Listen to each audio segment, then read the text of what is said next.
का गुपचुप हो गया बहुत चीज। तो कई बार मैंने कहा है कि हम लोग अपनी व्यवस्था को इस तरह से पारदर्शी बनाने का कर रहे हैं, किए हुए हैं कि ताकि सबको सब चीज पता चलते रहे।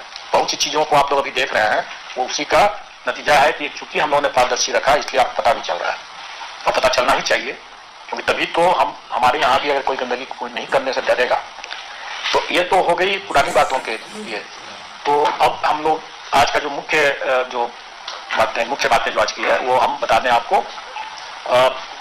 सरकार ने TRE 2 मतलब शिक्षा विभाग ने TRE 2 सप्लीमेंट्री रिजल्ट के लिए तो पहले से मना किया हुआ है, 19 तारीख को आप लोग सब अवगत हैं इससे। और चूंकि SC/ST वेलफेयर डिपार्टमेंट का मामला मैंने पहले ही बताया था कि उसकी अधियाचना बाद में आने के कारण से उसको हम लोगों ने शिक्षा विभाग के साथ ही जोड़ दिया था। तो शिक्षा विभाग का चूंकि सप्लीमेंट्री नहीं आ रहा है, इसलिए SC/ST वेलफेयर डिपार्टमेंट का भी कोई सप्लीमेंट्री नहीं आएगा। और उनके यहाँ से भी इसी कारण से, क्योंकि दोनों का जुटा हुआ था मामला, इसलिए उनका भी नहीं होगा। और EBC/BC वेलफेयर का हम लोगों ने ऑलरेडी दे दिया है। तो हम लोग आयोग की ओर से अब TRE 2 का डी एंड हो चुका है, क्लोज हो चुका है। तो अब हम TRE 3 की बात करेंगे। TRE 3 हम लोगों ने पहले आगामी जो TRE का विचार किया था तो अगस्त के लिए किया हुआ था, वो अगस्त में TRE होगा, लेकिन वो TRE 4 होगा। और आप TRE 3 को समझ लीजिए सप्लीमेंट्री TRE समझ लीजिए। सप्लीमेंट्री रिजल्ट नहीं आया कोई बात नहीं, लेकिन सप्लीमेंट्री TRE आप इसको समझ लीजिए एक तरह से। और वो TRE 3 होगा और वो मार्च में होगा। और अभी हम लोगों ने एक टेंटेटिव आपको डेट में कुछ बता दूं, 10 फरवरी से 23 फरवरी तक आवेदन आमंत्रित किए जाएंगे ऑनलाइन। और 7 मार्च से 17 मार्च तक में परीक्षा होगी, 17 मार्च तक। और ये परीक्षा होगी 1 to 5, 6 to 8, 9 to 10 और 11 to 12 चारों कैटेगरी की होगी, एक्सेप्ट हेडमास्टर की परीक्षा नहीं होगी इसमें। इसके बाद जब ये उसके बाद का आगे का कार्यक्रम बनेगा, वो जल्दी बनेगा, उसका भी वो हेड टीचर का है, लेकिन वो अभी नहीं, लेकिन बहुत जल्दी उसके लिए भी आएगा मामला। लेकिन फिलहाल जो है वो TRE 3 है। और TRE 3 का ये मामला जो है बता दिया मैंने, आवेदन 10 फरवरी से 23 फरवरी, परीक्षा 7 मार्च से 17 मार्च। ये परीक्षा की तिथि अभी हम लोगों ने जैसे बताया कि टेंटेटिव है, क्योंकि हम लोगों को अगर इलेक्शन के कारण से अगर DMs की लॉ एंड ऑर्डर की व्यवस्था वगैरह कई पहलू होते हैं जो आप लोग जानते हैं, तो अगर वैसे कुछ पहलू होगा तो उस पर आगे पीछे कुछ करना पड़ सकता है। अभी फिलहाल के लिए यही मान के चले कि अभ्यर्थी तैयारी करें। और ये 7 से 17 मार्च जो होगा परीक्षा, इसमें शिक्षा विभाग, क्योंकि उसका सप्लीमेंट्री नहीं आया था, इसलिए शिक्षा विभाग, और चूंकि SC/ST वेलफेयर का भी सप्लीमेंट्री नहीं आया था, इसलिए SC/ST वेलफेयर, ये दोनों ही डिपार्टमेंट के लिए ये एग्जाम होगा।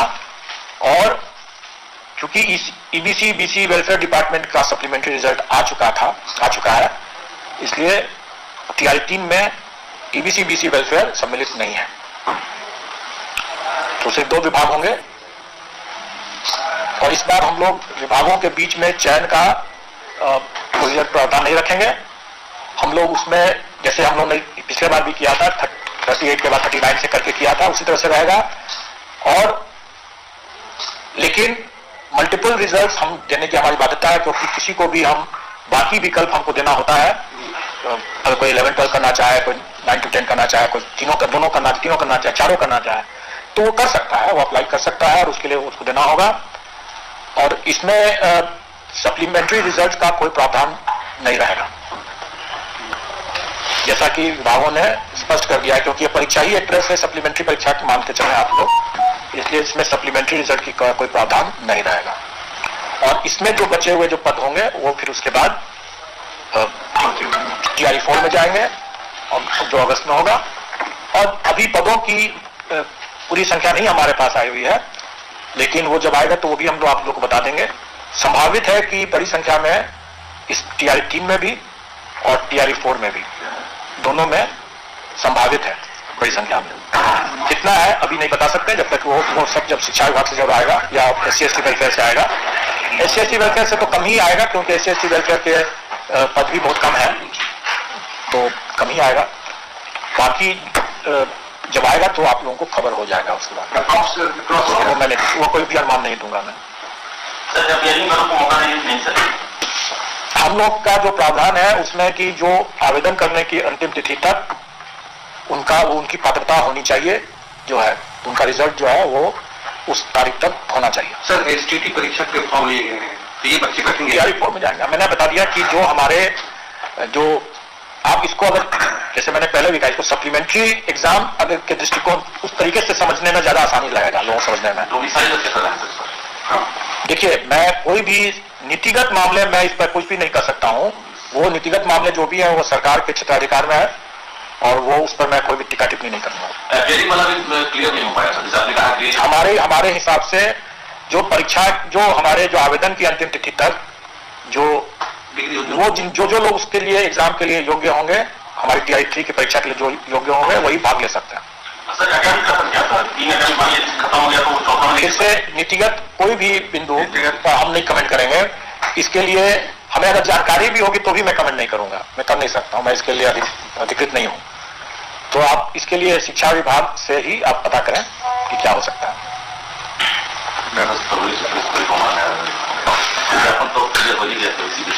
विज्ञापन तो मैंने बताई दिया कि किस तारीख से आएगा। अच्छा, कट ऑफ वगैरह जो है ना सवाल उसमें छूट गया था मेरा। कट ऑफ का लेवल कुछ सब्जेक्ट में कुछ ज्यादा टीआरई 1 की तुलना में 2 में कुछ अच्छा है, टीआरई 3 में क्या मानते हैं? पहली बात तो ये कट ऑफ हम आयोग नहीं निर्धारित करती है, ये कट ऑफ तो कैंडिडेट खुद ही निर्धारित करते हैं। आपको तो खुश होना चाहिए कि कैंडिडेट ने अच्छा प्रदर्शन किया।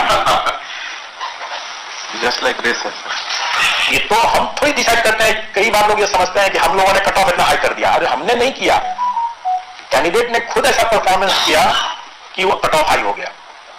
लेकिन आप इसको थोड़ा सा इस तरह से भी समझें कि प्रथम बार हम लोगों ने जो किया था टीआरई 1 जब लिया था तो उस समय कोई बहुत सी चीजों के बारे में लोगों को जानकारी नहीं थी, हम लोगों को भी कैंडिडेट के बारे में उतने अनुभव नहीं था, तो टीआरई 1 में स्वाभाविक तौर से कम गया।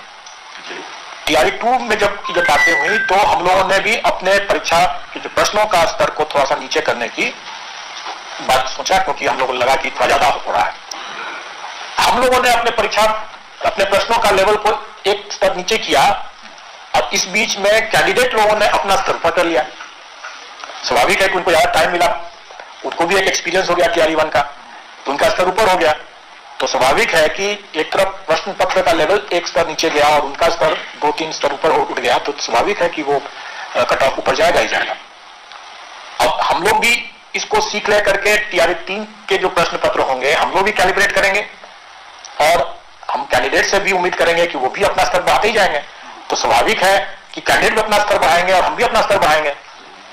तो ऐसी स्थिति में फिर से कट ऑफ कहां जाएगा कहां नहीं जाएगा ये अभी कहना मुश्किल है। लेकिन इतना मैं जरूर स्पष्ट कर दूं कि अभी हम लोग नेगेटिव मार्किंग के लिए तैयार नहीं है। नेगेटिव मार्किंग मतलब आयोग नेगेटिव मार्किंग को लागू करने के लिए आयोग की तैयारी की बात नहीं है। जब मैं कह रहा हूं कि हम लोग तैयार नहीं है, मैं अभ्यर्थियों को भी साथ में लेकर कह रहा हूं, क्योंकि अभी अभ्यर्थी शायद उसके लिए तैयार नहीं है। जब वो उनका लेवल ऑफ प्रिपेयरनेस जो होता है या मैच्योरिटी जो है वो हमारे कंबाइंड सिविल सर्विसेज के लेवल पर पहुंच जाएगा जब, तो हम लोग नेगेटिव मार्किंग भी इंट्रोड्यूस करेंगे। लेकिन अभी टीआरई 3 में नेगेटिव मार्किंग नहीं होगा। सर वो भाषा के पेपर का जो है एक ही पेपर में टीआरई 2 की तरह ही रहेगा सर, और उसमें जो क्वालिफाइंग ये सब कैसे क्या है? सब कुछ पूर्व सब टीआरई 2 के जैसा। टीआरई 2 में जो हम लोगों ने जो भी तैयारी किया है वो अध्यापक भर्ती नियमावली जो शिक्षा विभाग की है उस नियमावली के तहत किया है और उस नियमावली के तहत ही उसमें रूल 7(5) सब रूल 5 में लिखा हुआ है कि कोई भी अर्थांक निर्धारित करने का विवेकाधिकार जो है वो आयोग को है और आयोग उसका उपयोग करती है। अगर मान लें हम फिर से उसी बात को कह रहे हैं कि अगर हमने सबको पास कर दिया, किसी को फेल नहीं किया, तो किसी को क्या तकलीफ है। अगर आप ये कहें, हम लोगों ने देखा है उसमें जो प्रश्न जो है इतने मतलब स्तरीय प्रश्न थे जिसकी आवश्यकता नहीं थी। अगर कोई मैथ्स का टीचर या कोई हिस्ट्री का टीचर या कोई ज्योग्राफी का टीचर, उसको उतनी क्लिष्ट हिंदी और उसका ग्रामर व्याकरण उसका आना जरूरी नहीं था। उसको अपने मैथ्स पढ़ाने के लिए, ज्योग्राफी पढ़ाने के लिए जितनी हिंदी आवश्यक है उतनी ही आवश्यक है। तो कुछ लोग जो सफल हुए उसमें कुछ लोग जो है जो कि 1 नंबर से छूट रहा है, मतलब 8 नंबर आया। आप ही लोग कहते कि मात्र 1 नंबर से छूट रहा है, लो इतना टफ पेपर आ गया, लोग बोनस नंबर क्यों नहीं दिए वगैरह वगैरह। हमने दे दिया बोनस नंबर, सबको 9 नंबर बोनस दे दिया, सब पास कर गए। तो कोई पास अगर करता है, किसी को हमने फेल नहीं किया तो नहीं किया, किसी को उसके तकलीफ नहीं होनी चाहिए। अब रही बात की TRE 3 में, स्वाभाविक है कि कभी भी जो क्वालिफाइंग पेपर है उसमें हम उसकी विद्वत्ता हमको देखना नहीं है, वो मेरा उद्देश्य नहीं है। हमको देखना है कि मिनिमम उसको उतना ज्ञान है कि नहीं है। तो मिनिमम देखने के लिए हम लोग भी लैंग्वेज के जो पार्ट होगा, जो 30 प्रश्न भाषा से संबंधित हो गया, उसमें हम लोग ध्यान रखेंगे कि ऐसा इतना स्तरीय प्रश्न न हो जाए कि उसमें अच्छे अच्छे लोग भी, उसमें जो मैथ्स के अच्छे जानकार टीचर बन सकते थे, अगर उसमें भाषा के कारण से निकल जाए बाहर तो उचित नहीं होगा।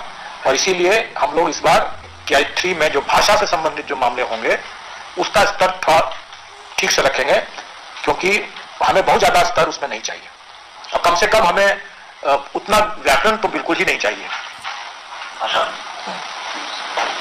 सर अगर क्वालिफाइड पेपर में जो उसका अपना मेन पेपर होगा वो तो अलग बात है। अगर मेन पेपर जिसका हिंदी है वो तो ठीक है, अपना होना ही है। ऑप्शन सर 4 या 5, मतलब अब तक 4 दे देते हैं। अभी हम लोग उसमें परिवर्तन नहीं करेंगे। जैसे मैंने बताया कि बहुत से चीजों को हम भविष्य के लिए छोड़ रहे हैं, और जैसे नेगेटिव मार्किंग मैंने बताया, उसी तरीके से ऑप्शंस के बारे में भी जो TRE 2 में है वही TRE 3 में रहेगा। सर एक सवाल ये है कि आपका जो एग्जामिनेशन कैलेंडर है उसके मुताबिक TRE 3.0 अगस्त के महीने में उसको सर पूरा सवाल तो जो अभ्यर्थी थे उसके मुताबिक ही वो तैयारी कर रहे थे।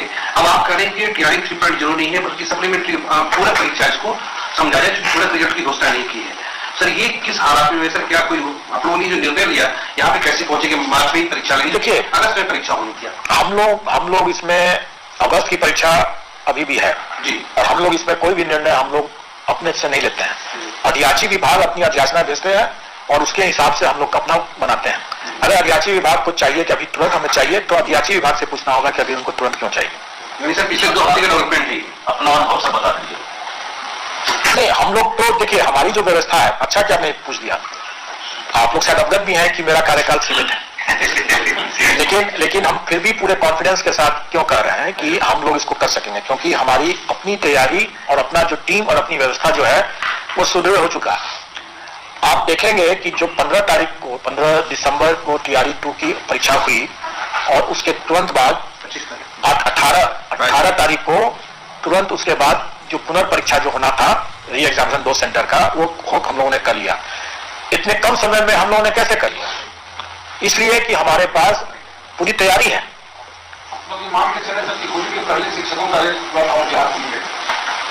हम लोग अगर सब कुछ ठीक ठाक चले तो निश्चित तौर पर, क्योंकि हमने जैसे बताया कि हमारा होमवर्क किया हुआ है, हमारी तैयारी है। एक इसी से मिलता जुलता प्रश्न है, शायद मैं पहले नहीं उसका जवाब दे पाया लेकिन अभी दे रहा हूं। TRE 2 के समय में लोगों ने पूछा कि जब आपने इतना जल्दी मेन रिजल्ट दे दिया तो सप्लीमेंट्री रिजल्ट देने में इतना समय क्यों लगता है? ठीक है, तो मैं इसको भी एक्सप्लेन कर दूं कि मेरे पास कोई जादू की छड़ी नहीं है कि मैंने घुमाया और रिजल्ट हाजिर है। उसके लिए मेहनत करनी पड़ती है, उसके लिए होमवर्क करना पड़ता है, और वो होमवर्क हम लोगों ने पहले से कर रखा था, परीक्षा प्रारंभ होने के पहले से कर रखा था। तो वो कौन सा होमवर्क था? एक तो अभ्यर्थियों की सूची। सुनने में बहुत सरल लगता है लेकिन ये अभ्यर्थियों की सूची जब हम लोग आवेदन लेते हैं तो उसी समय हमको मिल जाता है। हम लोग को सिर्फ छांटना रहता है कि एक ही अभ्यर्थी 4 जगह एग्जाम दे सकता है, तो उसको चारों जगह उस लिस्ट में बनाना है। आप लोगों को मालूम होगा कि 90 रिजल्ट्स थे TRE 2 में, 90 रिजल्ट्स थे। तो एक ही अभ्यर्थी अगर 4 जगह है तो हमको उस सभी अभ्यर्थियों को 90 लिस्ट में छांट करके लगाना होता है। तो यह अभ्यर्थियों की सूची हुई है, 90 सूची ऐसे तैयार किया गया, और यह 90 सूची हम लोगों ने परीक्षा प्रारंभ होने के पहले तैयार कर लिया, क्योंकि हमारे पास अभ्यर्थियों की सूची थी, आवेदन था सबका। दूसरा जो हम लोग करते हैं वो है वैकेंसी। जैसा मैंने बताया कि हमें 90 किस्म की लिस्ट बनाना है, रिजल्ट देना है, तो 90 किस्म के हमको वैकेंसी का भी हमको चार्ट तैयार करके रखना है। और चूंकि वैकेंसी की भी सूचना हमको पहले से थी, तो इसलिए वो 90 चार्ट्स भी हमारे पास पहले से तैयार हम लोगों ने कर लिया। इन दोनों चीजों को, मतलब अभ्यर्थियों की सूची और वैकेंसी का चार्ट, इसको हम लोगों ने अपने सॉफ्टवेयर में लोड कर दिया और ये सारा काम हम लोगों ने परीक्षा प्रारंभ होने के पहले कर दिया। उसमें जो समय की हमें बचत हुई और बाकी जो काम जो था, जो कि परीक्षा जब समाप्त हुआ तो OMR का स्कैनिंग और मार्किंग और वगैरह वगैरह, तो वो सब जो कार्रवाई हुआ परीक्षा के बाद की बात। तो परीक्षा के बाद की जो कार्रवाई किया उसमें हमको जो टाइम लगा, उसी टाइम में मैंने 15 दिन के अंदर में रिजल्ट दिया, क्योंकि पहले का होमवर्क किया हुआ था।